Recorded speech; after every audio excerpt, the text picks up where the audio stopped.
Welcome to the Leading Lane podcast for real estate pros by real estate pros with your hosts, Ashley Frederick and Stephen Birch. If you're looking for an honest, authentic, and raw perspective, you found it. All right. Thank you guys for tuning in today. We're going to talk about a SWOT analysis and really about leadership and asking questions to get a pulse on your team and your company to make sure that not only are you going in the right direction for your company and business, but your team and your agents are going in the right direction too, and holding them accountable, which I think is everybody's favorite thing, and for people to hold them accountable. So Ashley, tell me, what is a SWOT for those who don't know? Let's break it down.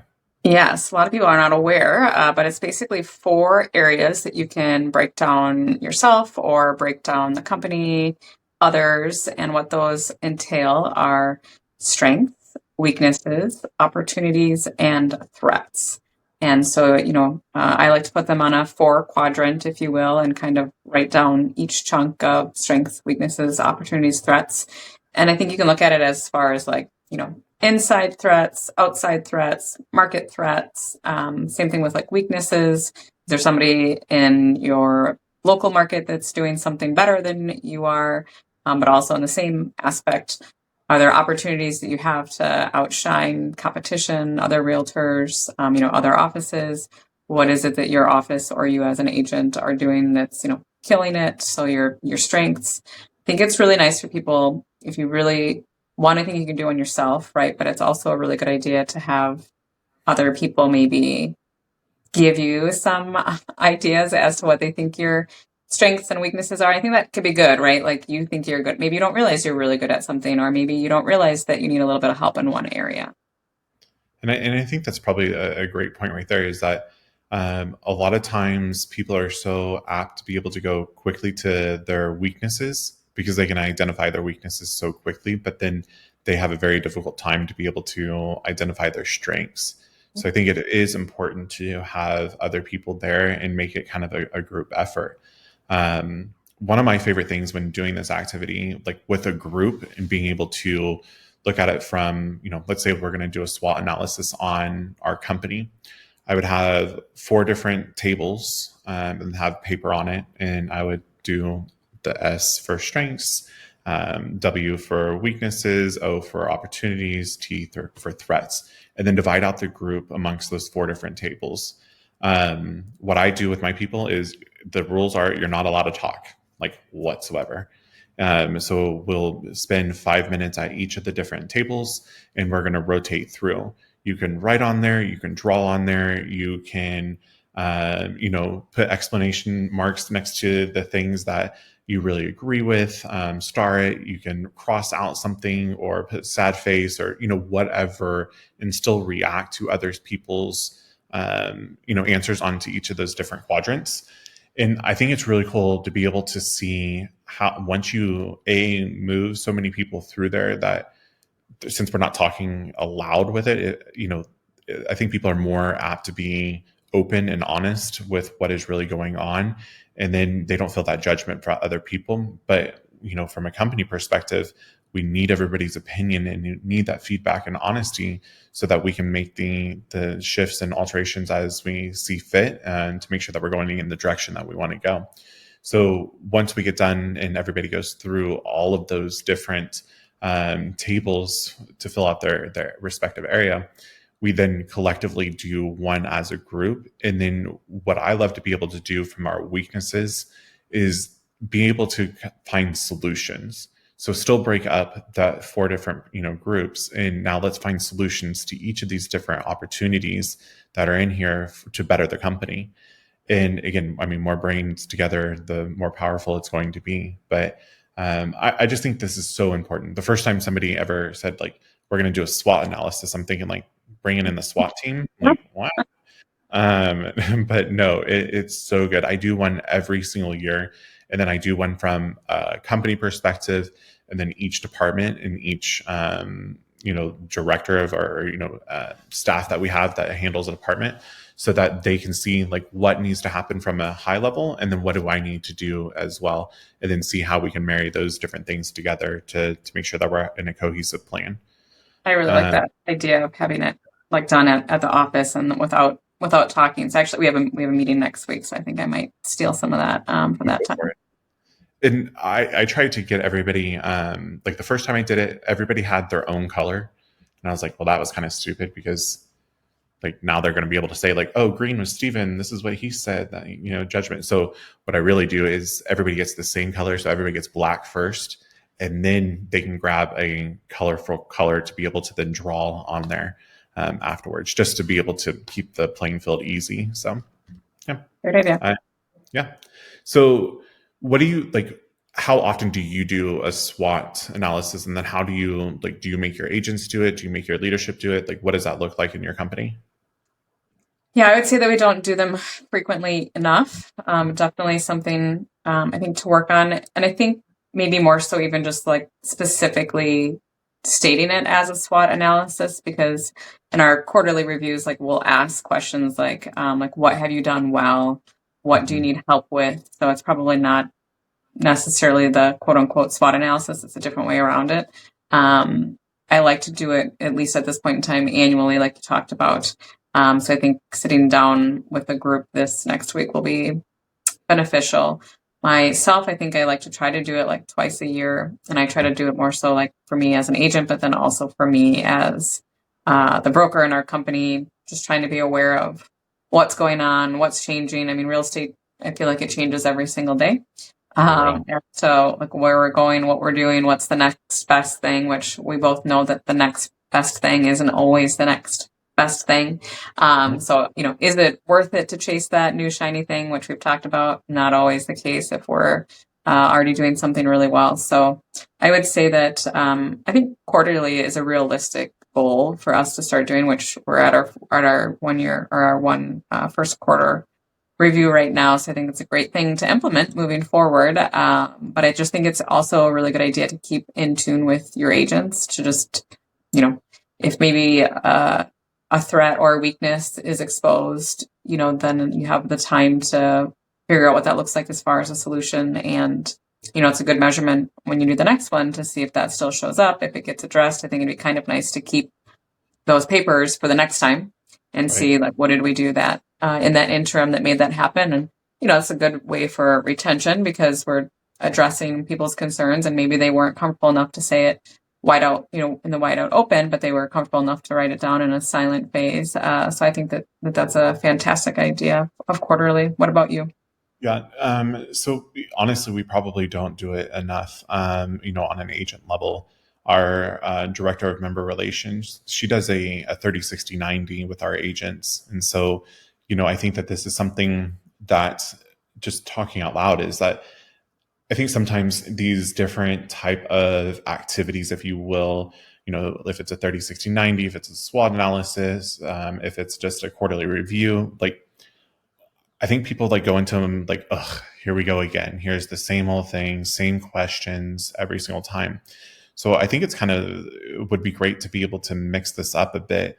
You're still asking those same type of questions, engaging where you're at. So it's not just the redundancy, and you're not just getting the same old bullshit answers from everybody. You're really trying to deep dive and discover with them and have them do self-discovery. So I'm going to have her maybe shake it up a little bit with different agents so that we can get more buy-in from them. Because it's difficult. Like I have one agent right now that I just learned yesterday that she's canceled the last 6 meetings with our director of member relations for 30, 60, 90s. Like, what are you running away from, homie? Like, let's get down to this. So to me, even though that, she's not doing the one-on-one with her, like that shows me that there is a red flag. And now it's my job to jump in there and see what's going on and try to find that, do a discovery with them. And maybe something's going on in their personal life, something's going on in their business. I don't know. But we don't need to be wasting everybody else's time, and we're here for business. And so let's get down to business and get down to the reality check. One of my favorite things to do. And I actually got this from Valerie Garcia, like absolutely freaking love it. Is I call it a struggle sheet. And so basically, if you want to use the same concept of your weaknesses, but asking, your agents, your team, give me a list of everything that you're struggling with. Be as specific as possible. So these are not vague type of things. I want bullet point, actionable things that you're struggling with. And then from there, what I have them do is rank them in the priority. What is the number one thing that you're struggling with? And give me your top 5 out of this full list of how many ever that they put on their sheet. Then from there, what I like to do is take that number one and that whatever the thing is that you're struggling, that number one thing. And the question is, why are you struggling? Or I'm struggling with this because, and you have them answer it. And you then continue to drive down and continuously ask, why is that answer true? Why is the one above that you just said, why is that true? And you do that a total of 5 times, right? So there's 5 different answers. So it's, what am I struggling with? Why is that true? Why is that true? Why is that true? Why is that true? Why is that true? And what I love about this is the first time that I did it, I was like, this is bullshit, right? Like, this is stupid. But what it made me do is really get down to the nitty gritty of the truth of why I'm truly struggling with it. And I bet you 99% of the time, the reason why you're struggling with whatever it is, whatever their number one struggle is, it drills back down to them. They're struggling because they're not taking the time. They're not prioritizing it. They don't know how to do it, or they're lost, whatever it may be. But when you do that over, 5 different times with your top 5 different struggles, and you take those bottom answers of the reasons why, you now have your game plan, your action plan to then throw it into your 30, 60, 90, or whatever how you're going to be able to get from where you are now to where you're wanting to go and accomplish and overcome those different struggles. So I think, like, as a leader, you really have to be able to, you're peeling back those layers of the onion for them to be able to discover, because a lot of times we don't want to have that, our own reality truth looking right us in the mirror. And we need those different type of activities to be able to drill down to the real hard truth. And sometimes those are the chin checks that we don't like, but we definitely need if we're going to be looking at growth. So. Well, I think that that's true, right, of not just real estate, but any industry. I think that if managers were in tune with their employees or saw that somebody was struggling, I think taking the time to just sit down with them and, those questions are really always thrown back to that person, right? So you're just asking why, you're not necessarily giving a solution. I mean, you might be able to give a solution during that time frame, but while you're peeling that back, I think that, again, it shows that you're vested in noticing that something's off or that they might need some help on something. But I don't think that we probably do that enough. And I think that people shy away from talking about struggles because then people think that they look weak, when I guess I look at it differently. Like, and then obviously we talk about on podcasts, like if we can talk about our weaknesses, we also realize that it's probably more of a shared situation and that 100 other people are feeling the same exact way we're feeling, but people just don't like to talk about it. I had a post on Facebook yesterday just about, I can't remember exactly what it was, but it was from the Un-F Yourself book. But, more or less, like, if you want to win, like, people are going to be mean, they're going to talk about you, those types of things. And I was actually shocked at the amount of people that, like, sent me a private message was, and was like, I really needed that today. And like I said, like, I needed it today too. So I posted it. And I think that's what we forget, is that we're all struggling with something somewhere along the lines. If we can be open about it or have someone to help peel those layers back, then I think it helps everyone move on. Well, it's the vulnerability. I mean, we've talked about it before that, I think as a leader in your group, or even just in for your own self, like, you have to be able to be vulnerable with others that are around you so that they know that you're struggling with certain things too.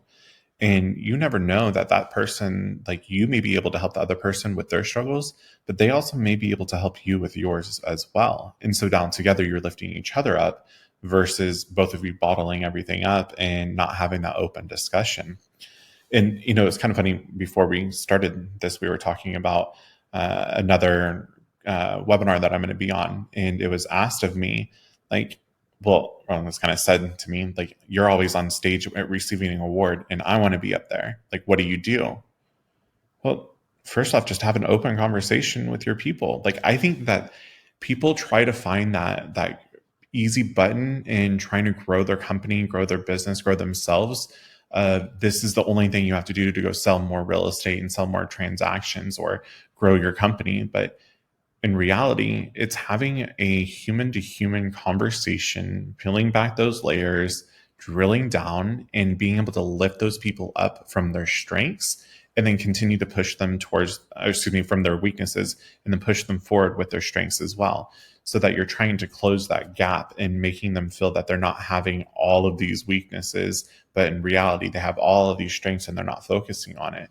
So I think that's what drives people, right? Like, it's having somebody that truly believes in you and understands where you're coming from without judgment.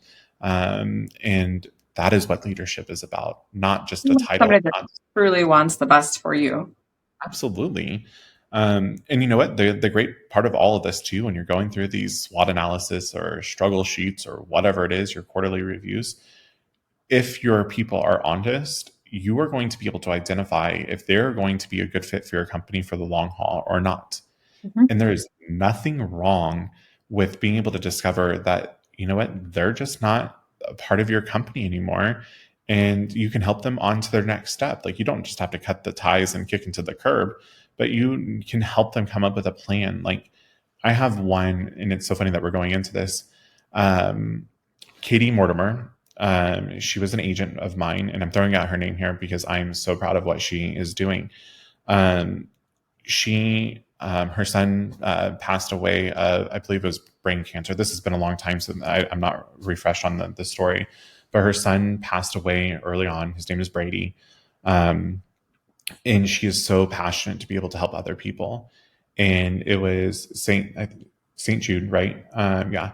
And in real estate, she did well, but she had an opportunity to be able to go and start working with St. Jude on being able to help other families in this realm, right? And so I told her, I said, Kitty, like, I love you as a person. Real estate's not you. You need to go out there and share your story and touch other hearts and other lives to be able to lift those families up that are going through what you went through, or struggling through these different times, that what it feels like, and you're so passionate about it, and you want to be able to help people. I ran into her last week. She was back in town, and she came up and gave me the biggest hug.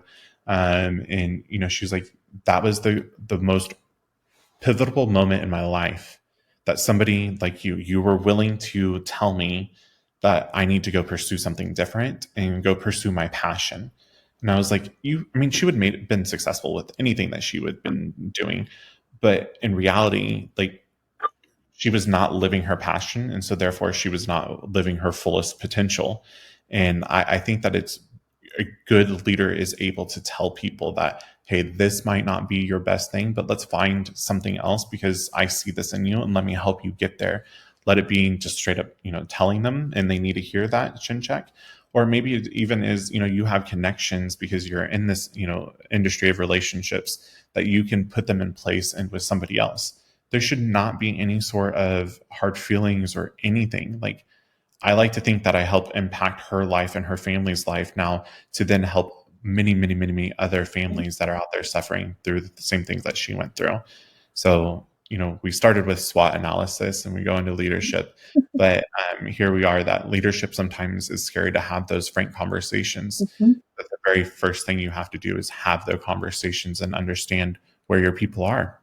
Right. And I think, that's the thing, like, leadership is funny, right? It doesn't happen overnight. You can be made a leader overnight. You can be put in charge of a company overnight, but that true, like, leadership happens over time. I don't think, again, there's no manual for how to, lead teams or how to have those conversations. And I think it comes with trial and error sometimes. Thought that conversation was going to go a little bit different than what it did. But My bad.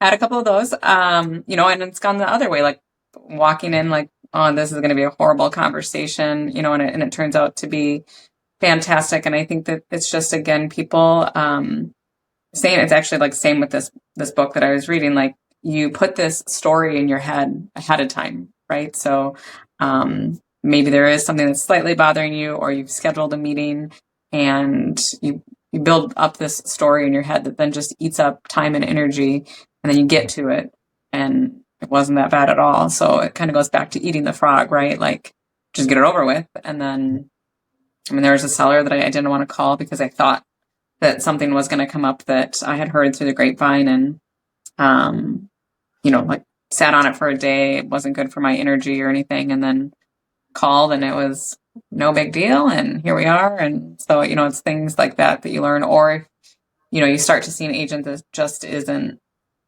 right. Instead of like putting that off until a quarterly meeting. There's no reason why you can't have a meeting tomorrow. So sometimes we've had to do that too. Like, hey, you have time later today, which then you'll see the stark look on their eyes. Like, why? And I'll be honest, like there was one a couple of years ago and the same thing. It was just something I heard through the grapevine. And I think you and I are very much that person today. Like I could sit and stew on that for a really long time, or I could be, super upset about it right away and make a big deal out of nothing, which again comes over time. And instead it was just a matter of like, hey, I heard this, we're going to talk about this today because I'm not letting it fester for me or for you. And we're putting all rumors to squash today. And I think that just makes life in the workplace way easier for everyone. Yeah. It's so, that actually happened, like when we went to conference, and when we got back, I was told that, Heidi, and I can say this because we've had an open conversation about it, right?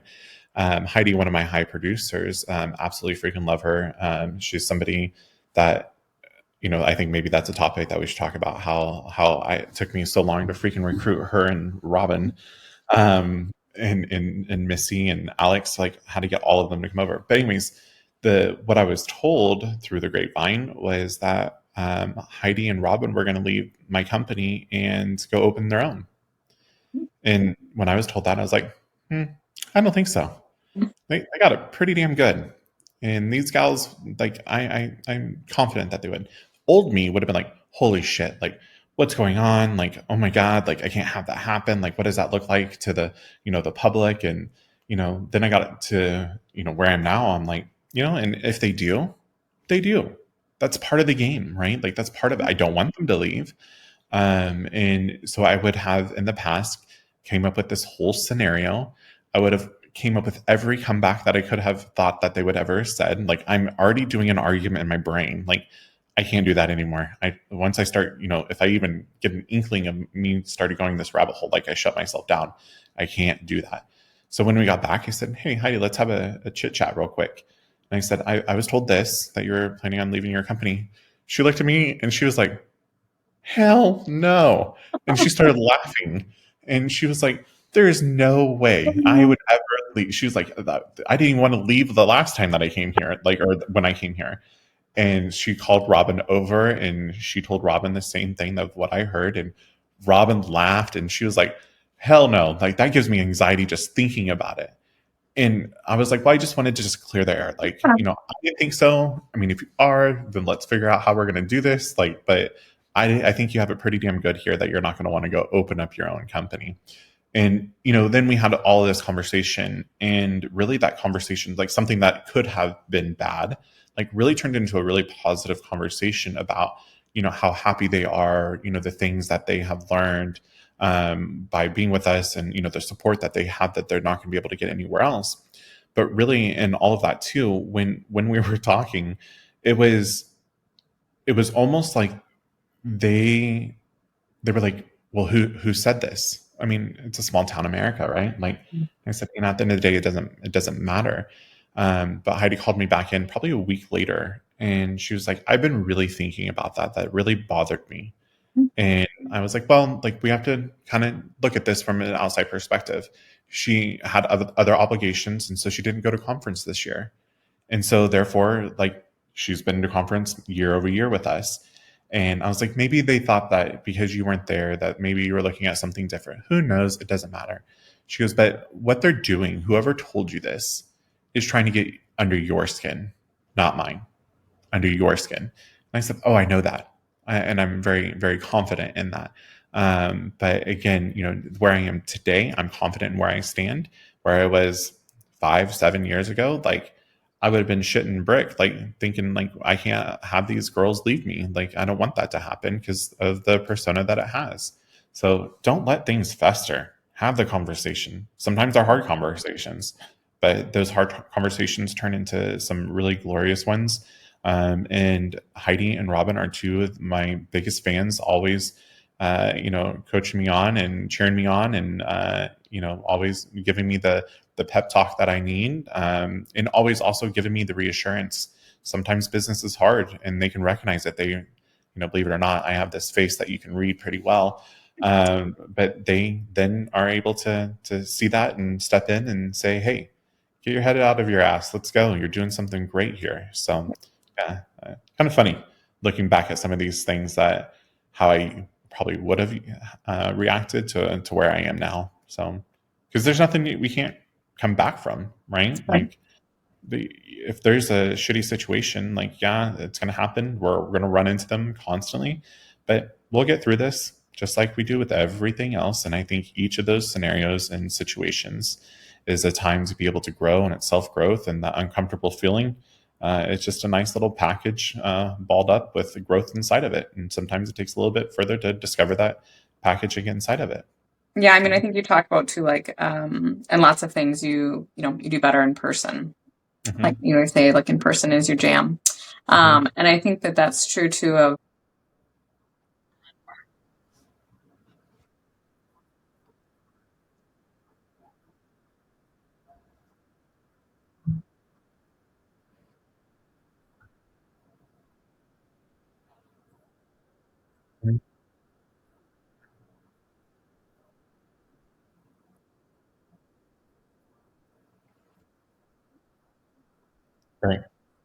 Right. With that, you asked earlier about, what my week had looked like. And I said it was doing quarterly reviews. And I think that that's also something like that didn't happen at my last brokerage.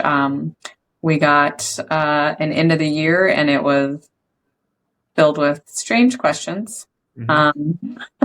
Questions that didn't necessarily have to do with real estate or that I wasn't always comfortable asking or answering.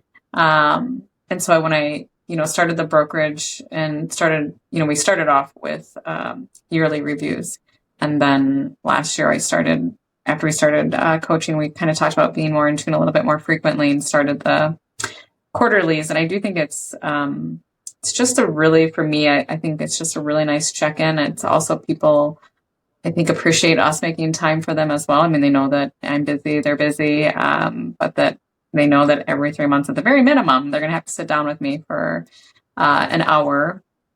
And, it's questions like we talked about, like the SWOT analysis of what have you done in the last 3 months that have helped your real estate career? What frustrations have you had in the last, 3 months? Like, what do you need help with? What are you unsure of? Those types of things. And I've had some really great conversations with people as to things they just, weren't sure of, or maybe needed a little bit more help on, or especially when you get these brand new agents too, and they're still trying to figure out this, how to get transactions. And, that with one agent and gave him a whole slew of ideas of where to go and where to be seen. And, he was just writing away. And it's kind of fun to watch that, too, and watch people kind of see that through. But also, you gave us a numbers check form last year. And this was the first time that I had everyone like truly fill them out because it is a little bit of work.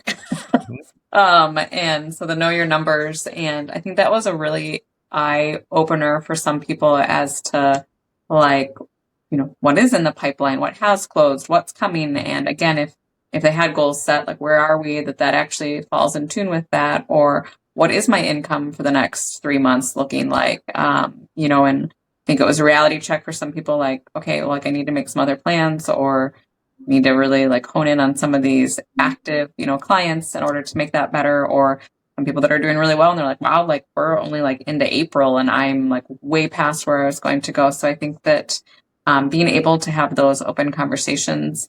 I just think back to even like jobs outside of real estate, and like nobody, we've talked about this before, but like nobody had those like discussions about finances and what does the next 6 months look like. Even if you were a, biweekly paycheck, like do you have the means to continue what you're doing?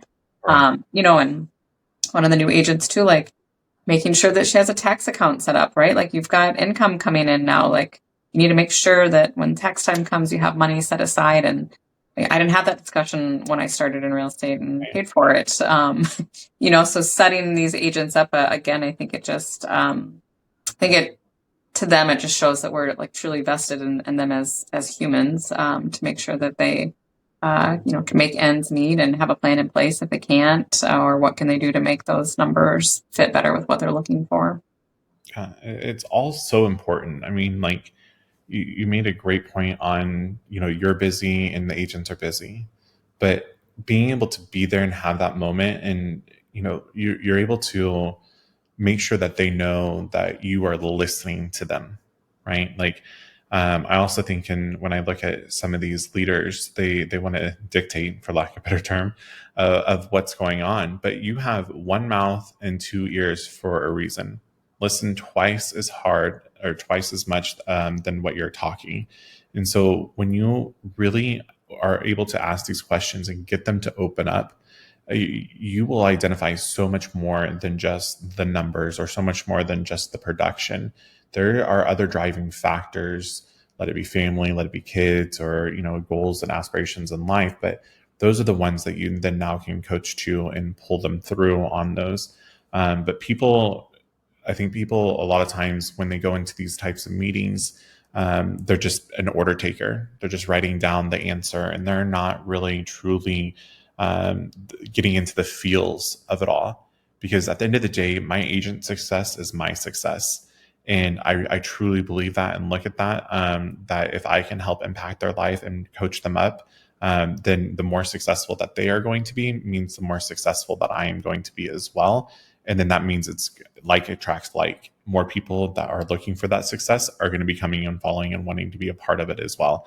But if you have people that you're not having the conversations with, maybe not a good fit for your company, you don't know what in the world their goals and aspirations are, like you may have a toxic environment in your company and you don't even know it because you don't even have a pulse on what your people are looking to do.